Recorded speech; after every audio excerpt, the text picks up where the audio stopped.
2008 സാമ്പത്തിക പ്രതിസന്ധിയുടെ ഏറ്റവും വലിയ പ്രയാസം അനുഭവിച്ച രാജ്യം അമേരിക്കയായിരുന്നു, പൊതുവെ മുതലാളിത്ത രാജ്യങ്ങൾ. അപ്പോൾ സ്വാഭാവികമായിട്ടും 2008 കഴിഞ്ഞു, കോവിഡ് കഴിഞ്ഞു, ഇതുവരെയായിട്ടൊരു വളർച്ച വന്നില്ല. അപ്പോൾ ഇന്ന് പുറത്തേക്ക് കൊണ്ടുവരണം. പിന്നെ ഗവേഷണവും നിക്ഷേപവും പൂർണ്ണമായി സൈനിക മേഖലയിലേക്കും ആയുധ നിർമ്മാണ മേഖലയിലേക്കും തിരിച്ചുവിട്ടതിൻ്റെ ഭാഗമായിട്ടുള്ള പ്രതിസന്ധികളും സ്വാഭാവികമായിട്ട് സംഭവിച്ചിട്ടുണ്ട്. അപ്പോൾ അതുകൊണ്ട് തന്നെ ആളുകൾക്ക് തൊഴിൽ നൽകുന്ന മേഖലയിലെ നിക്ഷേപം പൂർണ്ണമായി അമേരിക്കയ്ക്ക് പുറത്തേക്ക് പോയി.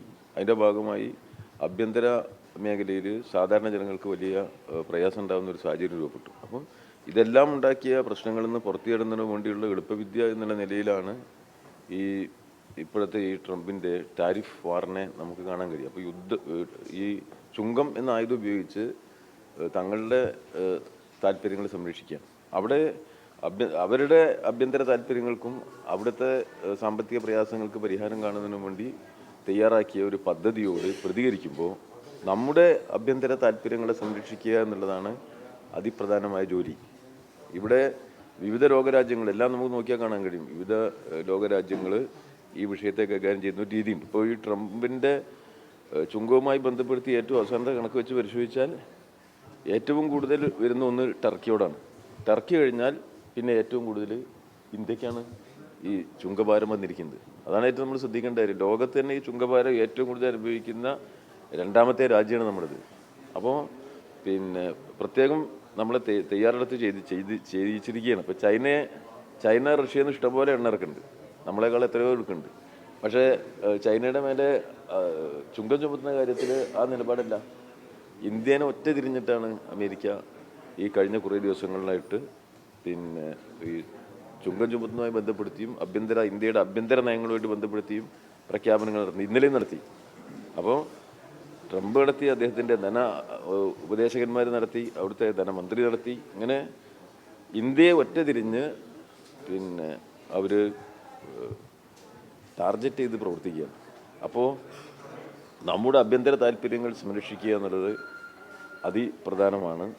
ഈ നയങ്ങളെ തുറന്ന് എതിർക്കാൻ മടി കാണിക്കുന്നൊരു സമീപനമാണ് നമ്മുടെ ഇപ്പോൾ ഇതുവരെയുള്ള നമ്മൾ കണ്ടിട്ടുള്ളത്. അപ്പോൾ ഈ ട്രേഡ് സംബന്ധിച്ചുള്ള ഈ ചർച്ചകളിൽ പലപ്പോഴും നമ്മുടെ താല്പര്യങ്ങൾ സംരക്ഷിക്കുന്നതിൽ പരാജയപ്പെട്ട അനുഭവമാണ് നമുക്ക് കൂടുതൽ പറയാൻ കഴിയുക. അത് WTO കരാറിൻ്റെ കാലത്തുണ്ടായിട്ടുണ്ട്, പാറ്റന്റ് നിയമങ്ങളുമായി ബന്ധപ്പെടുത്തിയ സന്ദർഭങ്ങളിൽ അതുണ്ടായിട്ടുണ്ട്. അതിൻ്റെ ആവർത്തനം ഇപ്പം ഉണ്ടായാൽ അപകടകരമായ ഒരു പ്രതിഫലനമാണ് സൃഷ്ടിക്കാൻ പോകുന്നത്. അതുകൊണ്ട് അതീവ ജാഗ്രതയോടുകൂടി ഇടപെടേണ്ട ഒന്നാണ് ഈ ചർച്ചകൾ. ജനങ്ങളുടെ മുന്നിൽ കാര്യങ്ങൾ തുറന്നു പറഞ്ഞുകൊണ്ടല്ലാതെ വെറും നിലപാടുകൾ വ്യക്തമാക്കണം കേന്ദ്ര ഗവൺമെൻറ്. എന്താണ് സ്വീകരിക്കാൻ പോണ നിലപാടെന്ന് ജനങ്ങളുടെ മുന്നിൽ വ്യക്തമാക്കുകയും വേണം. ആ നിലയിൽ ജനങ്ങളുടെ മുന്നിൽ വ്യക്തമാക്കാതിരിക്കുമ്പോൾ സംഭവിക്കുക രാജ്യത്തിൻ്റെ താല്പര്യങ്ങൾ സംരക്ഷിക്കാൻ കഴിയില്ല എന്ന് തോന്നലുണ്ടാവും. അതിൽ സംശയാലുക്കളാണ് നമ്മൾ.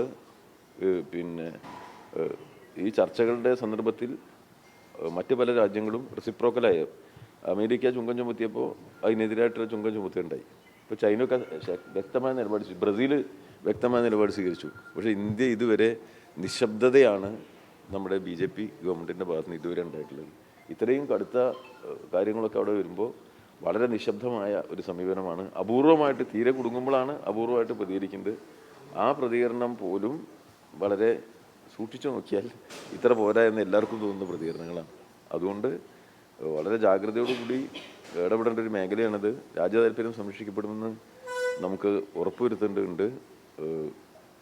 അമേരിക്കൻ താല്പര്യങ്ങളെക്കാളുടെ മുകളിൽ ഇന്ത്യൻ താല്പര്യത്തെ സംരക്ഷിക്കുക എന്നുള്ളതാണ് നമ്മളെല്ലാം ആഗ്രഹിക്കുന്നത്.